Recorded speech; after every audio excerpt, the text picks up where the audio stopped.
కలెక్టర్లకి సచివాలయాల వారీగా ఏ సచివాలయంలో ఎంతెంత మంది తల్లులు ఉన్నారు, ఎంతెంత మంది పిల్లలు స్కూల్స్కి వెళ్తున్నారు అనేది ఎంతసేపు ఆ డేటా తీసుకోవడము. మరి దానికి కూడా మంగళం చెప్పిన పరిస్థితులు. మరి ఇదే ఎలక్షన్ క్యాంపెయినింగ్లో మరి ఏ రకంగా మాటలు చెప్పారు? 15,000 15,000 15,000 18,000 18,000 18,000 అని ఈ రకమైన మాటలు మాట్లాడి ఇంకొక ఎవరో పాపం చిన్న పాప ఎవరో వస్తే మంచి హుషారుగా ఉంది, ఈ అమ్మాయికి కూడా 15,000. అసలు ఏం జరుగుతుంది? అసలు మీకన్నా అసలు డ్రామాలు ఆడేవాళ్ళు నయం. అంత గొప్పగా ప్రజల్ని వంచి డ్రామాలు ఆడారు. మేము అప్పటికి బేసిక్గా చెప్తాను ఉన్నాం, మరి ప్రజలు ఏ రకంగా ఆలోచన చేసి చంద్రబాబు నాయుడు గారు మాయలో పడ్డారో అర్థం కావటంలే. మరి రైతు భరోసాకి మంగళం పలికారా? అమ్మఒడి మొత్తం అందరి పిల్లలకి ఇచ్చేస్తూ ఉన్నారు, మరి దానికి స్వస్తి చెప్పారు. మరి అదే రకంగా 1,500 రూపాయలు 18 సంవత్సరాలు దాటిన ప్రతి మహిళకి డబ్బులు ఇస్తూ ఉన్నారు. నెల నెల 1,500. ఎక్కడికి వెళ్ళిపోయినాయి ఆ డబ్బు? ఎప్పుడు ఇస్తారు? దానికంటే ఒక నిర్దిష్టంగా చెప్పాలి కదా. మాకు ఇప్పుడు మేము సంపద సృష్టించిన తర్వాత 5 సంవత్సరాలు పోయేకి ఇస్తామని చెప్పాలా? లేకపోతే ఏదో ఒకటి చెప్పాలి కదా. ఎప్పుడు చెప్తారు? ఎప్పుడు ఇస్తారు? మరి రాష్ట్ర వ్యాప్తంగా ఉన్న మహిళలందరూ కూడా ఎదురు చూస్తూ ఉన్నారు.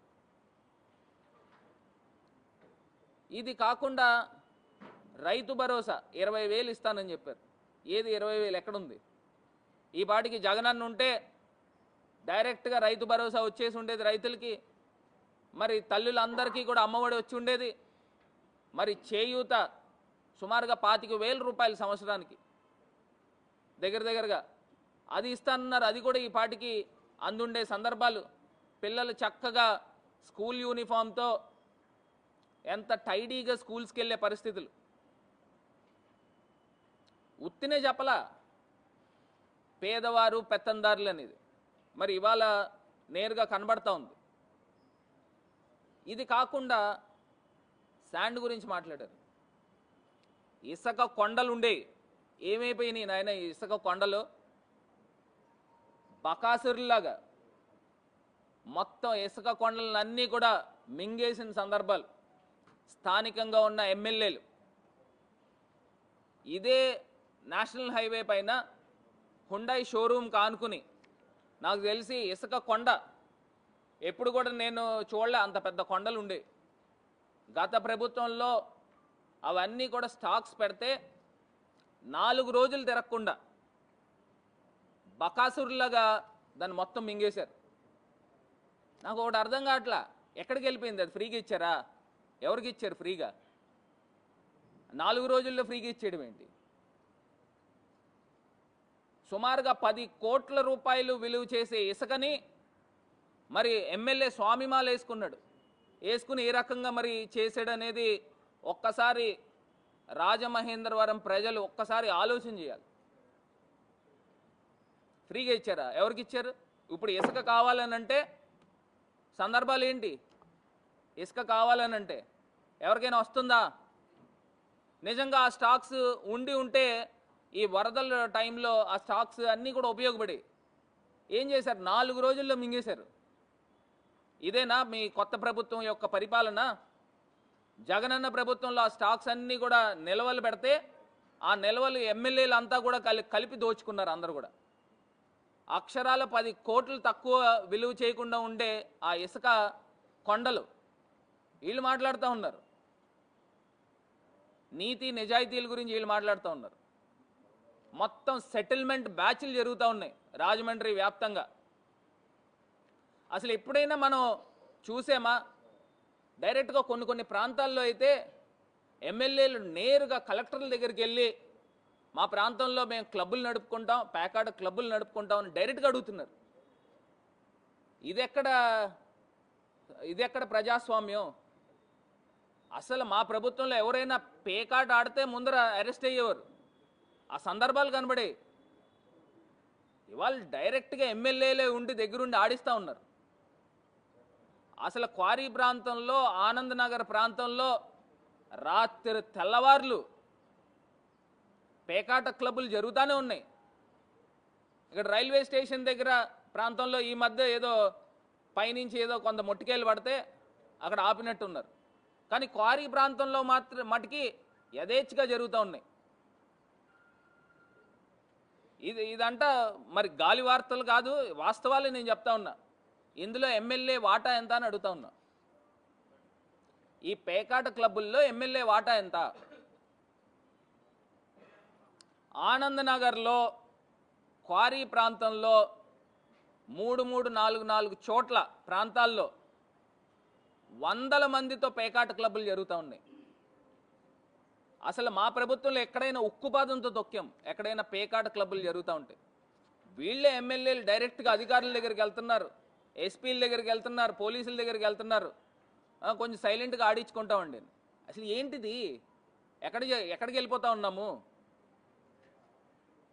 మళ్ళీ ఇసుక దగ్గరకు వచ్చేసరికి బ్లాక్ మార్కెట్ ఏ రకంగా జరుగుతుందనంటే ఆధార్ కార్డులు పెట్టుకోవడం, ఆధార్ కార్డులు వాళ్ళ తాలూకా వాళ్ళని పెట్టుకోవడం, ఇసుక తీసుకోవడం. పాపం లైన్లో నుంచున్న లారీలకి అవన్నీ కూడా పక్కకి వెళ్ళిపోవాలి. ముందర వీళ్ళ తాలూకా వాళ్ళకి బ్లాక్ మార్కెట్, మళ్ళీ లారీకి 2000-3000 అదనంగా ఆ ఆధార్ కార్డు వచ్చినోడికి అతను డైరెక్ట్గా అక్కడి నుంచి ఇచ్చేయడం. ఈ రకమైన వ్యవస్థ జరుగుతూ ఉంది. మరి గతంలో శాండ్ రూపేణా సుమారుగా 1000 కోట్ల రూపాయలు ప్రభుత్వానికి ఆదాయం వచ్చింది. మరి వీళ్ళు ఫ్రీ ఇసుకని పేరు చెప్తూ, ఫ్రీ శాండ్ అని పేరు చెప్తూ వీళ్ళు చేసే కార్యక్రమాలు ఏంటండి? ఇంత దారుణమా? మళ్ళీ పైపెచ్చు స్థానిక ఎమ్మెల్యే కుటుంబం ప్రతి వ్యాపారస్తుడి దగ్గరికి వెళ్ళి టచ్ చేస్తున్నారు. ప్రతి వ్యాపారస్తుడిని కూడా పీక్కు తింటా ఉన్నారు చిట్లు కట్టమని. అంటే మీకు అధికారం ఇచ్చి, మీకు పదవులు కల్పించి మీరు చిట్లు వ్యాపారం చేసుకోవడానికా? ప్రతి డాక్టర్ దగ్గరికి వెళ్ళి వాళ్ళు నాకు చెప్తా ఉన్నారు చాలామంది, ఏమంటే మీరైనా మీడియాలో మాట్లాడండి, వీళ్ళ దగ్గర నుంచి మాకు ప్రెషర్లు విపరీతంగా మాకు ఇంటెండ్లు వేస్తూ ఉన్నారు అని చెప్తా ఉన్నారు. ఒక్కసారి ప్రజలు గమనించాల, రాజమహేంద్రవరంలో ఆంధ్రప్రదేశ్ రాష్ట్రంలో ఏం జరుగుతూ ఉంది. నిజంగా రాజమండ్రి వచ్చినప్పుడే మరి జగన్మోహన్ రెడ్డి గారు ముఖ్యమంత్రిగా ఉన్నప్పుడు రాజమండ్రి వచ్చినప్పుడే ఒక్కటే మాట చెప్పారు, నాకు ఇవాళన్న రోజుకి కూడా బాగా గుర్తు. ఏమని చెప్పారంటే పేదవాడు అన్యాయం అయిపోతాడు, ఏమాత్రమైన పొరపాటు జరిగితే పేదవాడు అన్యాయం అయిపోతాడని చెప్పిన మాటలు. ఇప్పుడు అదే జరుగుతూ ఉంది. పేదవాడు అన్యాయం అయిపోతూ ఉన్నాడు. ఇవాళ ప్రభుత్వం వచ్చిన తర్వాత గత ప్రభుత్వంలో వచ్చిన జిఎస్టీ కేంద్ర ప్రభుత్వం నుంచి మనకి రావాల్సిన వాటా వచ్చింది సుమారుగా 5,800 కోట్ల రూపాయలు వచ్చింది. గత ప్రభుత్వం సంపాదించిన ఆదాయంలో కేంద్రం తాలూకా అక్కడ ఆంధ్రప్రదేశ్ రాష్ట్రం తాలూకా వచ్చిన వాటా 5,800 కోట్ల దాకా వచ్చింది. ఆ డబ్బు నీ దగ్గర పెట్టుకున్నావుగా.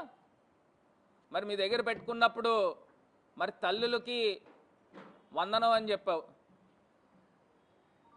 మరి తల్లులకు వందనం అని చెప్పి మరి ఏం చేస్తూ ఉన్నావు? మరి ఇవ్వాలి కదా డబ్బు. మరి పిల్లల్ని స్కూల్స్కి పంపించాలిగా. నాడు నేడు పరిస్థితులు ఏమవుతాయో ఎవరికి కూడా తెలియదు. మరి ఇవాళ వచ్చిన కొత్త ప్రభుత్వము ఇప్పటికైనా పేదవాళ్ళకి అన్యాయం చేయదు. పేదవాళ్ళకి అన్యాయం చేయకుండా గత ప్రభుత్వంలో ఏ రకంగా అయితే పేదవాళ్ళకి న్యాయం జరిగిందో అదే స్థాయిలో వైఎస్ఆర్ కాంగ్రెస్ పార్టీ తరఫున మేము డిమాండ్ చేస్తూ ఉన్నాం. పేదవాళ్ళ పక్షాన్ని నుంచి ఉంటాం. పేదవాళ్ళకి అన్యాయం జరిగితే ఎట్టి పరిస్థితుల్లో ఊరుకునే పరిస్థితి లేదు అని కూడా ఈ సందర్భంగా తెలియపరుస్తున్నాం. మరి ఇప్పుడే వరదలు ఫస్ట్ ప్రమాదక హెచ్చరిక ధవళేశ్వరం బరాజ్ దగ్గర మరి తీసేశారు కాబట్టి ఇప్పుడు అంటువ్యాధులు ప్రబలం కాకుండా దానిపైన పూర్తిగా శానిటేషన్ పైన దృష్టి సారించి ప్రత్యేకించి లంక గ్రామాలు అయితే కానివ్వండి, ఏజెన్సీ ప్రాంతాలు అయితే కానివ్వండి, దీనిపైన దృష్టి సారించండి. ఎందుకంటే అసలు ఛాలెంజ్ ఇదే. ఎందుకంటే బురదతో కూడుకుపోయి ఉంటుంది. దానికి ఎప్పటికప్పుడు శానిటేషన్ ప్రాపర్గా చేయించి మందులు, అసలు నాకు ఆశ్చర్యం అనిపిస్తూ ఉంది. గత ప్రభుత్వంలో